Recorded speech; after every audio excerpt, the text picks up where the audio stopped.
marker. That crashed plane comes from the movie Flight, the subject of this week's trivia. The plot focuses on an alcoholic pilot, played by Denzel Washington. One day he's drunk at work when the airplane starts to break down. With some miraculous maneuvers, he manages to somehow land and save almost all the passengers and crew. Still, 6 people died, and he had his blood tested in the hospital. Even though it features some impressive sets and CGI of the plane crashing, the movie was made with a very tight budget. In fact, Denzel Washington and director Robert Zemeckis agreed to make it for only 1/10 of their normal salaries. Also, to save even more money, every single shot they took was used in the final version.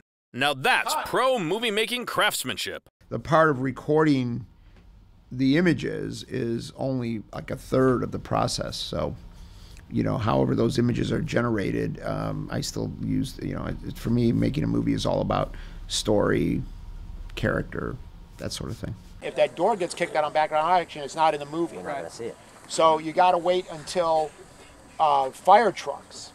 Interestingly, the crash in the film was inspired by a real disaster. Back in 2000, a plane had the same issues, and they too tried to roll it to an inverted position to stabilize the flight. It didn't help, though, as the aircraft was too heavily damaged and still crashed.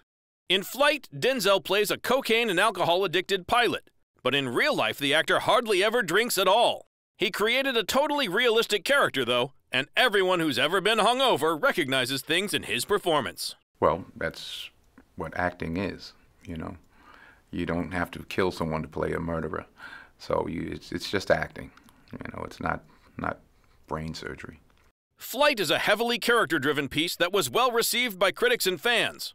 The success of it comes in large part from Washington's stunning performance, which earned him an Oscar nomination. Well, it's a great honor. I mean, it says that people, your peers, they recognize what you're doing and they appreciate it, and you know, job well done. So that's just like the icing on the cake. Sadly for Denzel, the trophy went to Daniel Day-Lewis for Lincoln that year. Still, Flight is a great movie that you should definitely consider checking out. I hear you're some kind of pilot. Beautiful. One more, just like that.